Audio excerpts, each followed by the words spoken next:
Nem sei se esse microfone tá prestando. Acabei de gravar uns 20 minutos aqui de áudio, mas é só aquecimento. Ficou tudo ruim. Ficou ruim. Ruins. Português péssimo. São 10h30 da noite, eu deveria estar dormindo, porque amanhã eu vou acordar cedo. CLT tem que aproveitar o pouco tempo que lhe resta para tentar fazer alguma coisa produtiva. Decidi gravar um vídeo, depois de tanto tempo sem aparecer por aqui, decidi gravar. O tema é de Santo Agostinho. Por que Santo Agostinho? Porque tá chegando dia 28 e dia 28 é dia de celebrar o dia de Santo Agostinho. Fui na missa nesse domingo e como toda missa foi excelente, sempre saio com mais do que entrei. E no final da missa que a católica, a paróquia que eu frequento, perdão, a paróquia católica que eu frequento, ela é tradicional, então tipo, ela não tem rede social. Ao invés da rede social, ela opta por fazer um jornalzinho aqui informativo, sabe? Um jornalzinho informativo do mês. E nesse jornal vem tudo aqui, vem várias informações das celebrações, por exemplo, a vocação Dom de Deus, tem um texto aqui resumindo, explicando bonitinho, tem um título só dedicado ao primeiro domingo, vocação sacerdotal, segundo domingo, vocação matrimonial, terceiro domingo, vocação à vida consagrada e religiosa e várias informações aqui. Várias informações, notícias também, por exemplo, como a peregrinação do santuário de Schoustets, não sei como se pronuncia isso. Tem também a peregrinação jubilar da Diocesana, a Aparecida, e também tem aqui as informações, o local, a hora, enfim. Mas tem uma página inteira dedicada a Santo Agostinho. E é um dos meus santos favoritos. Ele foi o responsável, claro, acima de tudo, Cristo. Cristo, ele é o único que converte, mas conta do Santo Agostinho, do livro Confissões que eu li dele, que foi ali que, sabe, foi ali que caiu a ficha. Eu precisava conhecer a Igreja Católica. Graças a Deus. Graças a Deus.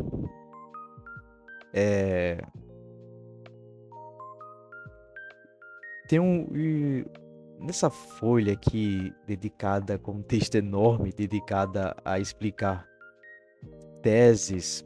Teses não, né? Como que eu posso dizer? Pensamentos, vamos resumir pensamentos, argumentos totalmente válidos do Santo Agostinho. Vai desde a sua história, a sua conversão, a um dos seus questionamentos e, enfim, de forma resumida, porém dá para se aprofundar bastante, eu achei muito legal. Então decidi aproveitar a vibe de 28 de agosto, que falta muito para chegar. Falta muito para chegar ainda, ou não, o tempo tá passando rápido. Para ler um pouco sobre ele, falar, pensar, enfim. Sim, antes um negócio interessante. Assim que eu saí da missa, né, eu li um pouco assim por cima e meus olhos se abriram. Eu falei, eu preciso contar isso pra minha namorada. Aí saí da missa, fui correndo pra igreja dela, que como é domingo, aí tem culto lá na igreja dela, então tipo, a missa termina cedo. Aí de lá eu vou pra lá. Só pra fazer companhia pra ela, porque eu não concordo com nada com o que eles falam lá. Não concordo com nada, nada, nada, nada. Eu só lá por conta dela, só fazer companhia. Aí eu mostrei pra ela e ela ficou maravilhada. Maravilhada de forma mais exata aqui. Eu tava explicando pra ela sobre a conclusão que Santo Agostinho chegou para responder àquela grande questão, né? Se Deus é bom, por que ele permite o mal? Aí, lendo aqui, falando, porque Santo Agostinho chegou à conclusão que há dois tipos de mal. O mal que sentimos, o mal que praticamos, enfim. E ela ficou encantada, porque é protestante. Como a igreja protestante não tem acesso a esse nível de teologia, sabe? Que um, que um dos nossos grandes doutores da igreja teve na sua vida. Sua vida, sua vida material, né? Então, vamos lá, né? Vou ler aqui um pequeno roteirinho, mas eu acho que nem vou seguir esse roteiro, viu? Pra ser sincero, faz o roteiro na maior preguiça aqui. O Santo Agostinho, começando agora a ler o jornalzinho aqui. Esse vai ser meu roteiro. O Santo Agostinho, ele é considerado um dos mais importantes pensadores da Igreja Católica. Ele foi um teólogo, filósofo e bispo cristão. Nasceu em Tagastes, atual Argélia no norte da África, uma província do Império Romano. E no ano de 354 depois de Cristo, nasceu. Ele nasceu de uma família de classe média, né? O pai era um burocrata que incentivava os estudos. A mãe Mônica era cristã e católica. E ela é santa. Hoje temos ela como santa. A piedade o muito influenciou, embora ele mesmo não tivesse fé. Roma havia dominado a história da Europa por 1000 anos, mas estava em decadência e ameaçada pelos povos bárbaros. Podemos ver que Santo Agostinho ele decidiu nascer em um contexto de clímax, contexto intenso assim, que era do Império Romano. O caos se alastrou por completo, e não dá para se imaginar com a queda de um grande império. E voltando a ler. Com a queda de Roma, que já estava ocorrendo, a igreja passaria a exercer um grande poder na Europa da Idade Média. O feudo passou a ser a base da organização social e econômica, onde o senhor feudal exercia poder sobre a terra e seus habitantes. Viviam da agricultura autossuficiente, sem comércio. E nesse mundo dividido e descentralizado, por conta da queda do império, né, a igreja ocupou o único poder de fato. A civilização ocidental sobreviveu, coloca em grandes destaque, assim, negrito, a palavra sobreviveu, graças à ação da Igreja Católica. E é uma coisa que sensacional, porque na escola a gente aprende justamente o oposto. Eu mesmo, quando criança, né, e até o ensino médio, a Igreja Católica era um bicho, né? Tipo, tudo de ruim é culpa da Igreja Católica. Todas as atrocidades que aconteceu na história da humanidade foi por conta da Igreja Católica. Mais ou menos assim, viu? E não é exagero falar isso, não é exagero. Enfim, sobreviveu graças à ação da Igreja. A união entre a razão e a fé favorecia a conversão. Os dogmas da fé seriam provados utilizando-se do pensamento racional e filosófico. E essa primeira fase é conhecida hoje como patrística, isto é, os pais da igreja conciliando a razão e a fé. E o jovem Agostinho não aceitava a fé cristã. Eita pô, meu lápis caiu. E a caneta, perdão, tô nem sei, tô burro aqui, tô burrando, já é o sono, cara. Tá muito tarde, eu tô aqui acordado ainda, acordar 5 horas e pouco amanhã. Enfim, o jovem Agostinho não aceitava a fé cristã. Passou a estudar filosofia, literatura e retórica, tornando-se ainda muito jovem um professor bastante famoso e admirado. Levava uma vida que mais tarde ele mesmo a classificou como devassa e despravada. A vida fútil, vivia em busca de preencher o vazio, só que é impossível fazer isso. Um fato em sua vida jovem o marcou profundamente. Está escrito no livro de Confissões. Abre aspas aqui. Que junto com amigos invadiu o terreno do vizinho para roubar peras. Abre aspas de novo. Eu já tinha bastante do que roubei, e de qualidade muito melhor também. E não tinha o desejo de desfrutar disso quando resolvi roubar. Eu simplesmente queria desfrutar do roubo por si mesmo e do pecado. Então pensei que desejava o pecado por si mesmo, pois eu não teria feito esse ato sozinho. De forma tão extremamente hostil era essa, que os outros apenas diziam: vamos fazer isso, Eu tenho vergonha de me conter do ato sem vergonha. É interessante isso, até é um paradoxo, rapaz. Eu tenho vergonha de me conter do ato sem vergonha. Eu tenho vergonha de pensar na atitude que eu tomei, que a atitude essa que eu não possuía vergonha. É, cara, diferenciado mesmo. É Confissões, capítulo 2. E parece que eu tô lendo um versículo da Bíblia. Confissões 2, 9 ao 17. Enfim, ele vai a Cartago e depois a Milão para ser professor. Mas, por mais que estudasse, apenas descobria o quanto ainda era ignorante. Tá aí Sócrates, né? Só sei que nada sei. Exatamente isso. Estava incomodado com a existência do mal no mundo. E aí vem a grande questão, né? O X. Se Deus é bom, por que ele permite o mal? Assim, ele buscava a resposta na seita dos maniqueístas, seita essa que pregava a existência de dois deuses. O do bem, misericordioso, e o do mal, do Velho Testamento, vingativo, caprichoso e cruel. Engraçado que até hoje tem pessoas que acreditam nisso, né? Que há dois deuses, um Deus do Velho Testamento e um Deus do Novo Testamento, porque se manifestavam de maneiras diferentes. Nem sei se essa palavra é correta, me perdoe, Deus, se eu estiver errado. Enfim, nessa seita maniqueísta ele permaneceu por mais 9 anos. E em Milão ele conheceu o bispo Ambrósio, hoje Santo Ambrósio, que o ensinava que é possível fazer uma leitura não literal da Bíblia. Essa parte eu não entendi muito bem. Tipo, né, é possível fazer uma... Ah, tá, entendi agora. Não, de fato, é o que diz. Ler sem ter e conter o sentido literal. Figurativo, fabuloso. E ele se converte ao cristianismo aos 34 anos.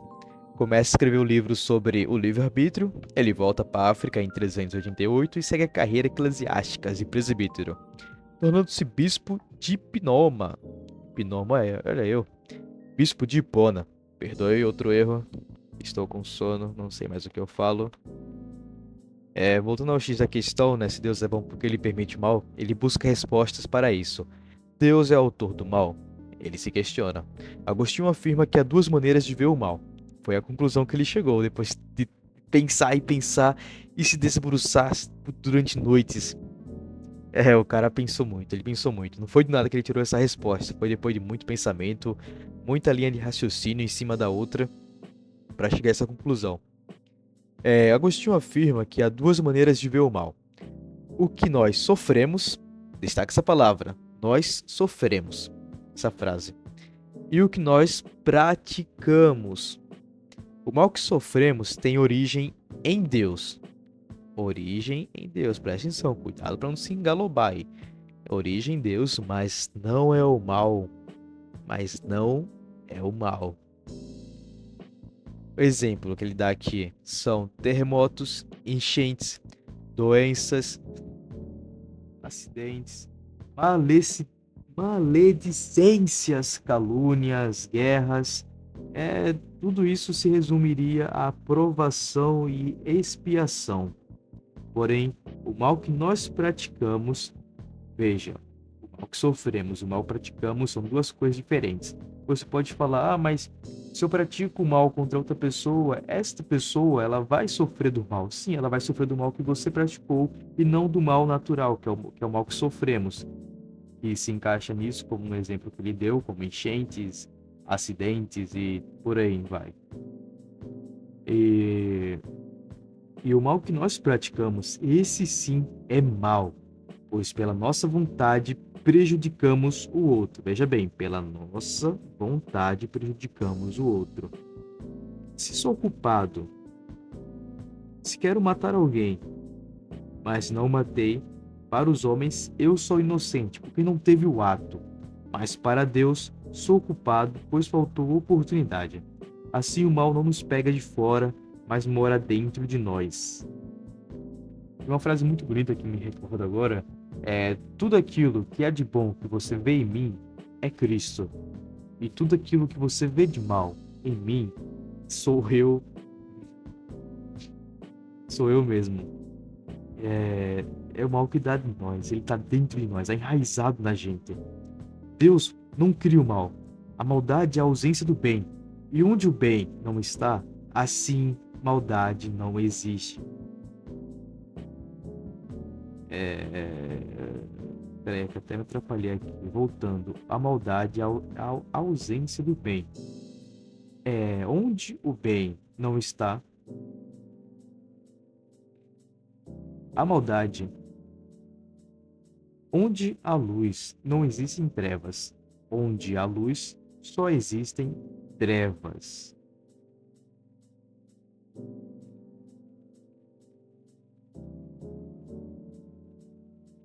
O bem é a luz. Agora, lendo aqui mais um pouco, eu percebi um detalhe interessante. Onde não há luz, existem trevas. E onde não há luz, só existem trevas. Veja bem, é quase a mesma frase, porém em um contexto diferente. Onde há luz, não existe trevas.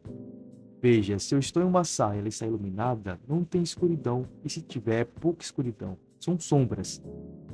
São sombras. E onde não há luz, por exemplo, uma sala, um quarto com a lâmpada apagada, só vai existir trevas. O bem é a luz. Ele classifica aqui para simplificar, porque até assim a gente consegue se atrapalhar. Eu, no caso, me atrapalho muito. Para o Agostinho, o mundo sensível é o reino dos homens, e o reino inteligível é o reino dos céus. Para alcançá-lo é preciso se entregar a Deus. Para conhecer o mundo ao nosso redor não basta os sentidos e a razão, a qual ele chamou de razão interior ou natural. É necessário que se tenha uma razão superior que está em Deus. Uma pessoa sozinha consegue alcançar apenas a razão interior natural. Para ir além, é preciso Deus. É aquilo, a capacidade de pensar e entender o ser humano é limitada, pois a nossa razão é uma razão mundana, não ultrapassa o céu.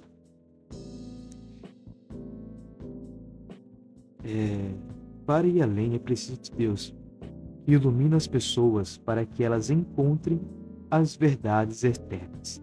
Essa teoria ficou conhecida como a teoria da iluminação dele. Outro ponto importante para a filosofia de Santo Agostinho é sobre o amor. No reino dos homens, o amor é imperfeito, pois o amor verdadeiro só encontramos em Deus. Antes de se converter, ele sentiu um vazio existencial. Veja bem, ele era vazio, ele buscava saciar esse vazio que é algo impossível para o ser humano. Saciar o vazio sem Deus, o qual buscava preencher com coisas finitas, mas seu esforço era em vão. Seria como matar a sede com água salgada. Quanto mais se bebe, maior a sede. E esse vazio infinito só pode ser preenchido com o amor infinito, e é Deus. Veja bem, poético.